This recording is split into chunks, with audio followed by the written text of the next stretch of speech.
Hey there, future champions. A warm welcome to my channel Learn with Sarka, the most fun and exciting place for you. Are you ready for lots of laughter, awesome adventure, and super cool learning? So don't forget to like, subscribe, and hit the bell icon. Let's explore, learn, and have the best time together. So here we are going to start the remaining topic of the chapter 14 evolution. आज हम लोग chapter 14 evolution का remaining topic discuss करेंगे.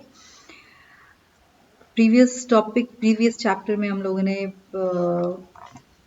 Speciation पढ़ा. Just speciation के बाद के topic हम लोग आज डिस्कस करेंगे. Origin of the new species bye gradual modification is called speciation. New species का ओरिजिन यानी उसकी उत्पत्ति और बहुत धीरे धीरे मॉडिफिकेशन चेंजेस होने की वजह से जो न्यू स्पीसीज फॉर्म करती है उसे स्पेसिएशन कहते हैं. A classical example of natural selection is provided by peppered moth, Biston betullaria. एक बहुत ही क्लासिकल एग्जाम्पल नेचुरल सिलेक्शन का है जो कि पिपर्ड मॉथ बिस्टन बिटुलेरिया इसके हेल्प से दिया जाता है. This moth with its light colored wing dotted with spots blended well with lichens growing on the houses and the tree trunks on which it rested. ये जो कीट है, ये जो मॉथ है, वो उसका विंग्स जो होता है वो लाइट कलर का होता है, डॉटेड होता है, डॉटेड स्पॉट्स होते हैं उसमें, और वो ऐसे तने पर और घर पे उगती है जहाँ पे के लाइकेंस उगते हैं, वो वहाँ पे दिखती है और वो बिल्कुल ब्लेंड कर जाता है, उस पर मिल जाता है, वो कीट मिल जाती है उसके कलर में. But there was also another variety, और इसकी एक दूसरी वराइटी भी थी विच हैड डार्कर विंग्स, जिसके विंग्स जो थे वो डार्कर थे. और इसी तरह की एक और कीट भी थी जिसके की विंग्स काफी डार्क कलर के थे. This dark variety was rare in 1850 in Manchester area because it was eaten up by birds being easily visible to them due to its black wing. तो ये जो डार्क वराइटी जो थी वो 1850 में मैनचेस्टर में इसकी वराइटी बहुत ज़्यादा नहीं थी, बहुत कम दिखती थी ये, क्योंकि बर्ड्स इससे इजीली डिटेक्ट कर पाते थे इसके डार्क कलर की वजह से. The light coloured moth was seen in large number as it was well concealed while resting on the houses and the tree trunks. तो जो मोथ जो कीट की जिसकी विंग्स लाइट कलर की थी वो ज़्यादा नंबर में दिखती थी क्योंकि वो जो अपने आप को ब्लेंड कर लेती थी लाइकेन के साथ, क्योंकि उसका कलर लाइट होता था. This situation was observe in this area before industrial revolution. और ये सिचुएशन कब थी? जब तक मैनचेस्टर में इंडस्ट्रियल रेवोल्यूशन नहीं हुआ था, इंडस्ट्री बहुत ज़्यादा नहीं आई थी. But after industrial revolution in Manchester the entire situation change. पर जैसे ही इंडस्ट्रियल रेवोल्यूशन मैनचेस्टर में हुआ, मीन्स जैसे ही फैक्ट्रीज वगैरह बहुत आने लगी मैनचेस्टर में, और ये सिचुएशन बिल्कुल उल्टी हो गई. The pollution in these area caused the death of lichens and darkening of the tree trunks with soot. तो जैसे ही इंडस्ट्रियल रेवोल्यूशन होता है, पॉल्यूशन ज़्यादा होने की वजह से वहाँ पे वो सूट का फॉर्मेशन होता है, ब्लैक फ्यूम्स फॉर्म करता है जिसकी वजह से ट्रंक और हॉजेस का कलर डार्क होने लगता है. Know the dark variety was better hidden in these area and was not easily picked up by birds. तो ये जो इस कीट में जो डार्क वैरायटी थी, अब वो अपने आप को ज़्यादा अच्छी तरह छिपा पा रही थी. जब वो बैठती थी उस एरिया पे तो वो हाइड कर जाता था, इजिली ब्लेंड कर जाता था, तो बर्ड्स इसे बहुत अच्छे से पहचान नहीं, मीन्स इजिली डिटेक्ट नहीं कर पाते थे. तो natural selection acted through the agency of the birds and light coloured moth easily became the prey. तो अब क्या होता है कि नेचर में खुद ब खुद ऐसा हुआ कि जो लाइट कलर्ड मोथ थी अब वो इजीली डिटेक्ट होने लगी, और डार्क कलर की जो मोथ थी वो इजीली ब्लेंड कर गए, बर्ड्स उसे डिटेक्ट नहीं कर पाए. अब यहाँ पे बिल्कुल सिचुएशन उल्टी हो जाती है. अब धीरे धीरे जो डार्क कलर की मोथ थी उसकी क्वांटिटी बढ़ती जाती है. So the dark variety of moth survive better. अब डार्क वैरायटीज जो है वो अच्छे से सर्वाइव करने लगी. Left more of a spring and almost nearly replaced the light form. This phenomena had been called the industrial melanism, और इस phenomena को industrial melanism कहा जाता है, औद्योगिक मेलानिज्म कहा जाता है, जो कि इंडस्ट्रियल रेवोल्यूशन की वजह से हुआ था. तो जिस वक्त जैसा इन्वायरमेंट था, जिस इन्वायरमेंट में जो भी मोथ अपने आप को ईजिली अडॉप्ट कर पाई वो ईजिली सर्वाइव कर पाई, और उसकी जो सर्वाइवल रेट थी वो बहुत ज़्यादा बढ़ गई. यही है. तो this one is the example of the natural selection. यहाँ पे नेचुरल सिलेक्शन का बहुत ही अच्छा एग्जाम्पल दिया गया किस तरह से नेचर सिलेक्ट करती है कि कौन सा ऑर्गेनिज्म सर्वाइव करेगा और कौन सा नहीं कर पाएगा. तो Darwin has however unable to explain the sources of variations. तो डार्विन ने वेरिएशन का कोई सोर्स नहीं बता पाए वो, और वेरिएशन यानी कि विभिन्नता. But modern genetics has revealed the sources of variation. लेकिन मॉडर्न जेनेटिक्स में वेरिएशन कहाँ से हो रहा है, कैसे हो रहा है, इसके बारे में बताया जा रहा है. तो Darwin's original theory of natural selection was modified. Darwin's की जो ओरिजिनल थ्योरी थी नेचुरल सिलेक्शन की वो मॉडिफाई कर गई. This new theory is term as new Darwinism. और इस नई थ्योरी को न्यू डार्विनिज्म कहा गया. But the Darwin is still regarded as father of evolution. और डार्विन को फिर भी फादर ऑफ इवोल्यूशन कहा गया. Now the next topic we have human evolution. मानव विकास. मानव का विकास किस तरह से हुआ है. Carl Linnaeus gave the name, the scientific name Homo sapiens. Carl Linnaeus जो थे उन्होंने साइंटिफिक नेम ह्यूमन का दिया Homo sapiens. And he is also known as the father of classification.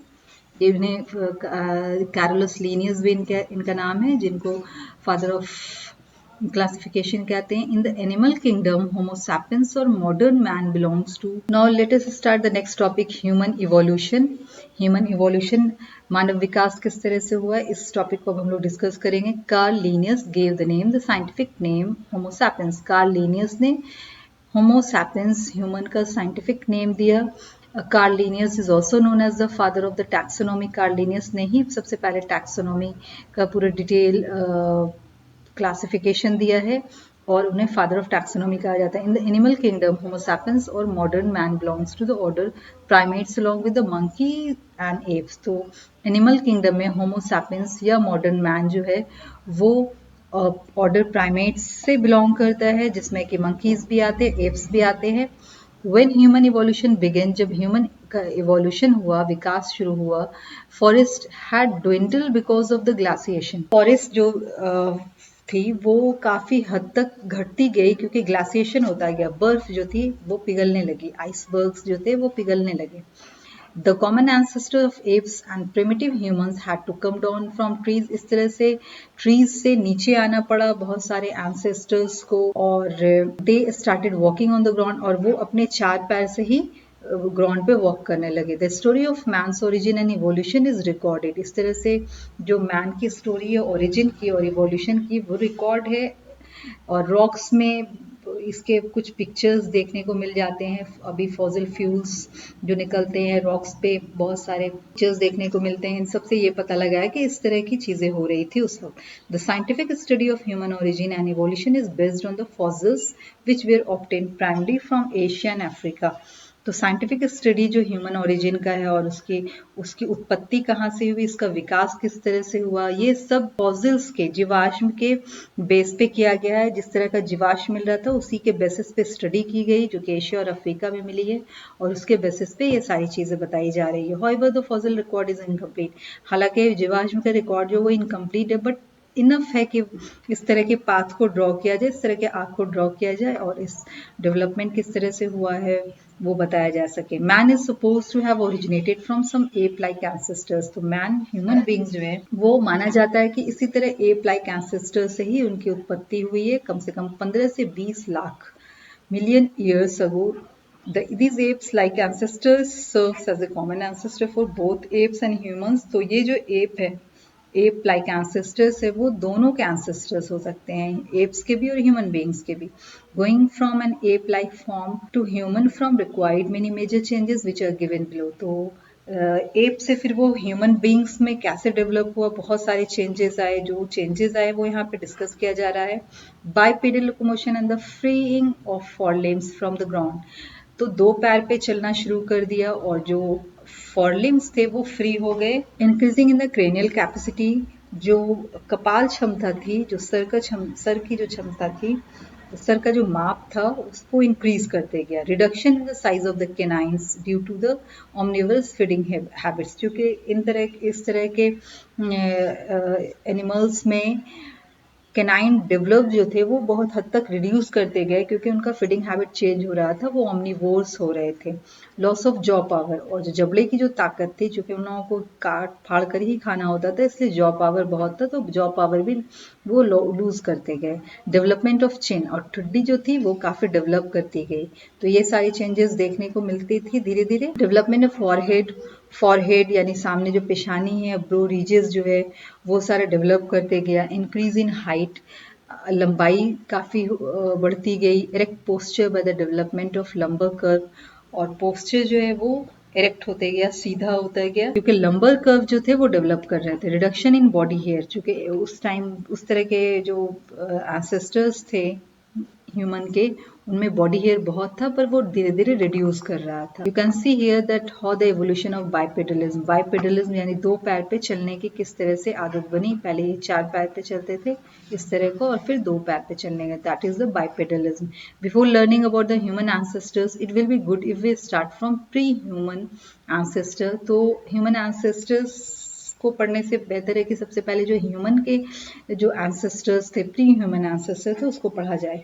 तो Ramapithecus, the Ramapithecus worked erect on its hind feet and is known only by few teeth and some fragment of jaw which were obtained as fossils. तो Ramapithecus जो थे वो बिल्कुल erect चलने लगे अपने hind feet पे, और वो कुछ ही टीथ होते थे उनको, और jaws जो होते थे वो भी कुछ some fragments of the jaw which were obtained as fossils। तो कुछ jaws फ्रैगमेंट के रूप में मिले, जिससे ये सब बताया जा रहा है कि इस तरह के स्ट्रक्चर्स होते थे। This two structures are considered to be an early man like primate and of the oldest man ancestor. तो ये स्ट्रक्चर्स माना जाता है कि अर्ली मैन प्राइमेट या तो फिर मैंस के जो एंसेस्टर्स थे उनके हो सकते हैं। तो human ancestors in about last 100 year, पिछले 100 साल में fossils of man have been considered in the light of the modern biological principles।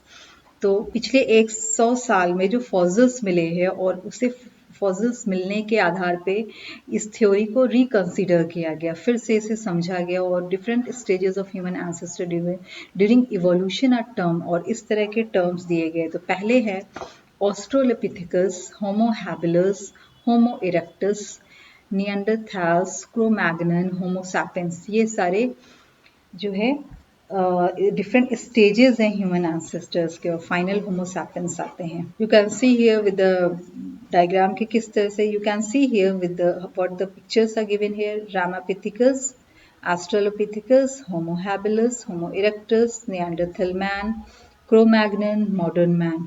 तो ये इस तरह के वो धीरे धीरे किस तरह से उनमें चेंजेस आया, और ये बहुत ही ग्रेजुअल चेंजेस हुआ है, आया है, और मिलियन ऑफ ईयर्स लग गए हैं इन चेंजेस में। तो अभी का जो मैन है that is a modern man. Australopithecus, they were small statured, averaging about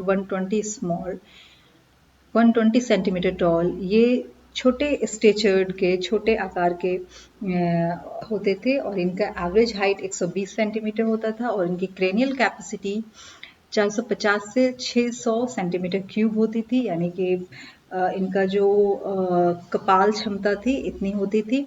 it work nearly straightly, लगभग सीधा ही चलते थे। Vertebral column has a distinct lumbar curve with broad pelvis. तो वर्टिब्रल कॉलम जो था उसमें एक लंबर कर्व थे, मोड़दार था, और जिससे एक ब्रॉड पेल्विस लगी थी। The teeth were striking man-like because the dental arc was smoothly rounded. Parabola canines did not project beyond the level of other teeth, and a simian gap, the gap present in apes between incision canine on each jaw was absent. तो simian gap से absent थे, plus जो dental arc था वो rounded parabola था, और canines थे जो बाहर की तरफ नहीं निकले हुए थे।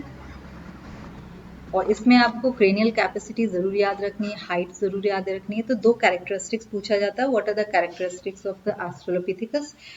कोई दो कैरेक्टरिस्टिक इजीली याद रख लीजिए, जिसमें मैं सजेस्ट करूंगी कि आप क्रेनियल कैपेसिटी याद रखें और हाइट याद रख लें। नेक्स्ट है Australopithecus has a prognathous face, chin was absent. इसका जो फेस था वो आगे की तरफ निकला हुआ था। और आईब्रोज जो थे, रीजेस जो थे, वो आईज के ऊपर प्रेजेंट थे। Homo habilis represented the first man like ancestor. होमो हैबिलिस जो पहला ह्यूमन जैसा दिखने वाला एंसेस्टर था। इसकी हाइट 150 सेंटीमीटर थी और क्रेनियल कैपेसिटी इसकी 680 से 735 सेंटीमीटर क्यूब थी। तो हम देख सकते हैं कि इसका जो क्रेनियल कैपेसिटी है वो ग्रेजुअली इंक्रीज करता रहेगा। ये भी बाइपेडल लोकोमोशन दिखाता था। And the less head and less protruding face, और जो हेड जो थी वो और फेस अब जो उभार जिस तरह का था ऑस्ट्रेलोपिथेकस में, वैसा होमो हैबिलिस में नहीं था, बहुत फ्लैट हो चुका था। Their body was covered with hair, उसका बॉडी भी हेयर से कवर्ड था। डेंटिशंस जो थे वो लगभग बहुत छोटे हो चुके थे, दांत जो थे वो छोटे हो गए थे, जैसे कि ह्यूमन मॉडर्न मैन का होता है। तो नेक्स्ट है Homo erectus. Their body size and had increase, उनकी बॉडी साइज काफ़ी इंक्रीज कर गई थी और 120 से 150 सेंटीमीटर लगभग, और उसकी क्रेनियल कैपेसिटी जो थी वो 800 से लगभग 125 सेंटीमीटर थी। Homo erectus were the first ancestors. Homo erectus जो थे वो पहले एंसेस्टर थे to hunt animals and use fires, जो कि एनिमल को हंटिंग करना शुरू किए और आग जलाना शुरू किया। They walk fully upright and their pelvis was more ball shape, और वो बिल्कुल स्ट्रेट चलने लगे थे और जो पेल्विक बोन थी अब वो बॉल शेप लेने लगा था। You can see here with the help of the diagram that how this ancestors were trying to ignite and trying to burn the wood. Now the next is the Homo erectus. Homo erectus were called so because they stood erect and the proportion of arms and the legs resembled that of the modern man. Homo erectus जो थे वो बिल्कुल सीधे, और उनके जो proportion arm और legs का था वो लगभग अभी जो मॉडर्न मैन का है बिल्कुल वैसा ही हो गया था। Their forehead was receding, jaws were still projecting and chins was absent. Forehead जो था और जॉज जो थे अभी भी वो आगे की तरफ प्रोजेक्ट कर रहे थे और चिन्स जो थे इसके एब्सेंट थे। The size and the arrangement of their teeth resemble more with humans, और टिथ जो थे साइज और अरेंजमेंट जो टिथ का था वो अभी के मैन के जैसा था बिल्कुल। Neanderthal man were successor of Homo erectus. तो होमो इरेक्टस के बाद जो दूसरा जो था वो नियंडरथैल था। They had a height of about 160 centimetre, उनकी हाइट 160 सेंटीमीटर थी। क्रेनियल कैपेसिटी लगभग 1450 सेंटीमीटर क्यूब थी। क्रेनियल कैपेसिटी धीरे धीरे बढ़ती जा रही है। नियंडरथैल man exhibited characteristics like absolute bipedalism, large head, broad, flat and sloping forehead, prominent brow ridges, almost no chin and less hair on the body. तो Neanderthal का जो कैरेक्टरिस्टिक था वो ऑब्सोल्यूट बाइपेड, वो दो पैर पे चलने लगे थे। सर काफ़ी बड़ा हो गया था और फ्लैट था। फॉरहेड स्लोपिंग थे, प्रोमिनेंट बो रीजेस जो होते हैं, आईब्रोज रीजेस जो होते हैं वो प्रोमिनेंट था, दिखता था। और चिन्स बिल्कुल भी नहीं थी और बॉडी पे हेयर भी बिल्कुल बहुत कम हो गया था। The classical Neanderthal way found in western Europe, और जो क्लासिकल नियंडरथल्स है वो वेस्टर्न यूरोप में मिलते थे। नॉर्दर्न अफ्रीका एंड एशिया वहाँ भी मिलते थे। Homo sapiens is believe to have risen from main Neanderthal population and develop into Cro-Magnon. तो होमो सैपियंस माना जाता है कि ये नियंडरथल पॉपुलेशन में अराइज हुआ है और वो क्रो मैग्नन में फिर वो डेवलप कर गया है। तो ये माना जाता है कि होमो सैपियंस जो है वो मेन नियंडरथल पॉपुलेशन से डेवलप किया गया है और वो क्रो मैग्नन में डेवलप किया फिर।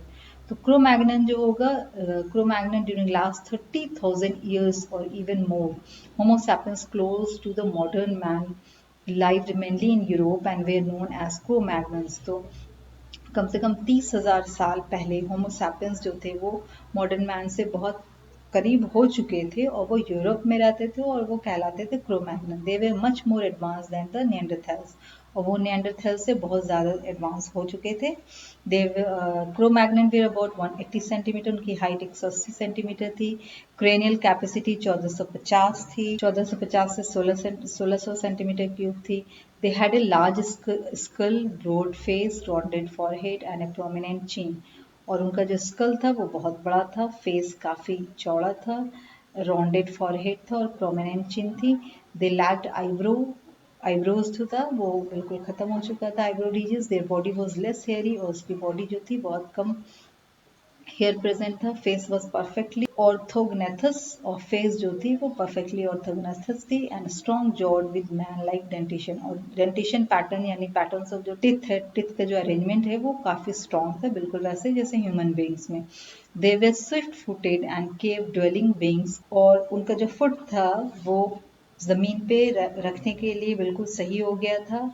And Cro-Magnon made tools from fine chopped stones, Cro-Magnon tools बनाना शुरू कर दिए थे, बहुत सारा औजार बनाना शुरू कर दिए थे पत्थरों से। दे वर गुड हंटर्स, और वो बहुत ही अच्छे हंटर्स थे, शिकारी बहुत करने लगे थे। And knew how to use the hide of animals but did not know agriculture and domestication, पर उन लोगों को शिकार तो करने लगे थे पर एग्रीकल्चर और डोमेस्टिकेशन वो नहीं पता था कि किस तरह से खेती बाड़ी करते हैं, किस तरह से घर चलता है। Cro-Magnon man possibly represented the transition between Neanderthal man and modern man.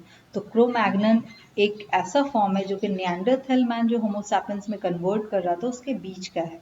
तो we can say the Cro-Magnon is a connecting link between the Neanderthal man and the Homo sapiens, वो उन दोनों के बीच का कनेक्टिंग लिंक है। Further evolution of man after Cro-Magnon involves the evolution of the culture rather than anatomy. तो अब जो क्रो-मैग्नन है अब क्या कर रहे थे कि वो किस तरह से कल्चर को इवॉल्व किया जो वो उस चीज में थे होमोसैपियंस। अब इसके बाद होमोसैपियंस आ जाते हैं, modern man evolve from Cro-Magnon. Modern man जो है वो क्रो-मैग्नन से इवॉल्व हुआ है towards the end of the last glacial period, जो लास्ट ग्लेशियल पीरियड था उसके एंड में। तो fossils of modern man have been found in deposits in France, Java and South Africa. France, Java, South Africa में इसके fossils मिले हैं, इसके जीवाश्म मिले हैं, और ये माना जाता है that man of today first appeared about 11,000 years ago, और कम से कम 11,000 साल पहले अपीयर हुए थे in the region around the Caspian and Mediterranean sea, और कम से कैस्पियन और मेडिटेरेनियन सी के अराउंड इसकी उत्पत्ति हुई है। They possess the following main characteristics. Modern man का क्या कैरेक्टरिस्टिक्स है इंपॉर्टेंट वो देखते हैं। बाइपेडल लोकोमोशन, दो पैर पे चलना सीख गए थे। With 4 reverse curves in the spine, spine में 4 रिवर्स कर्व है, पीछे की तरफ कर्व्स जाते हैं स्पाइंस के, तभी अपराइट हेड, सर बिल्कुल सीधी होती थी, स्कल टॉप पे होता था, वर्टिब्रल कॉलम के आईज जो होती थी वो फेस के बिल्कुल फ्रंट होता है, नेक मोबाइल होती है, मतलब मूव कर सकता है, able to rotate the head for vision in different direction, possessing binocular vision, और इस तरह से बाइनोकुलर विजन भी वो पोजेस करने लगा था। Cranial capacity ranging from 1450 to 1600 centimeter cube and a much enlarged cerebrum. Cranial capacity जो है वो 1450 से 1600 सेंटीमीटर इसकी क्रेनियल कैपेसिटी थी, और सेरिब्रम काफ़ी बड़ा था। Straight limbs with hind limbs longer and for limbs shorter. Straight limbs जो थे, जो हाइंड लिम्स थे वो straight limbs with hind limbs longer and for limbs shorter. For limbs आगे के जो हाथ वो छोटे हो गए और जो हाइंड लिम्स थे वो लंबे होते गए। Fingers toes with flat nails, और फिंगर्स जो थे वो उसमें नेल्स डेवलप हो गए। Forehead steep reduce brow ridges, forehead steep forehead जो थे वो पेशानी जो थे वो चौड़ी हो गई, और आईब्रोज रीजेस जो थी वो बहुत हद तक घट गई थी। Well develop and prominent chin, chin develop हो गई थी। थोरेसिस रीजन और flatten in a broad chest, thoracic region जो थे वो डेवलप हो गए चौड़ी चेस्ट के फॉर्म में, और स्टर्नम बोन्स जो थे वो फ्लैट हो गई। Hair on the limbs and the body highly reduced, और लिम्स जो थी हेयर पे वो काफी हद तक, hair on the limbs and the body highly reduced, body पे जो हेयर और लिम्स पे जो हेयर प्रेजेंट था वो बहुत हद तक घट गया। इंटायरली इरेक्ट पोस्चर, और बिल्कुल स्ट्रेट बैठने वाला पोस्चर आ गया था। This evolution of the modern man has been continuous process. तो इवोल्यूशन, मॉडर्न मैन का इवोल्यूशन, उसका जो विकास है वो एक कंटिन्यूस प्रोसेस रहा है।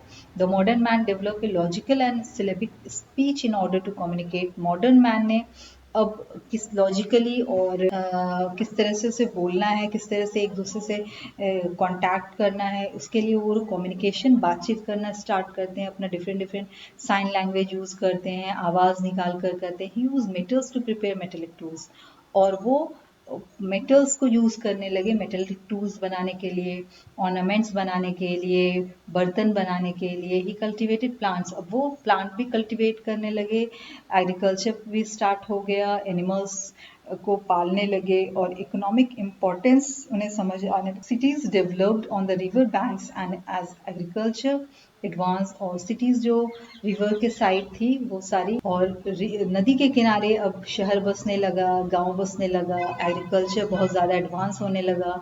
Humans vastly expanded their numbers, और ह्यूमंस के नंबर भी बहुत तेज़ी से बढ़ने लगे। They move to permanent settlement and civilisation flourished, और वो अब एक परमानेंट सेटलमेंट की तरफ बढ़ने लगे और सभ्यता इन सब चीज़ों की तरफ बढ़ने लगे। Scientific revolution came about and age of today, और फिर साइंटिफिक रेवोल्यूशन आया। Humans have altered the world in a ways that benefit them greatly, और अब ह्यूमन बींग्स ने दुनिया को इस तरह से बदला है जो उनके लिए बहुत ज़्यादा फायदा हो। अब दुनिया को उस तरह से उन्होंने बदल दिया। But with the unintended consequences of this transformation, humans have also created new survival challenges, not only for themselves but for other species as well.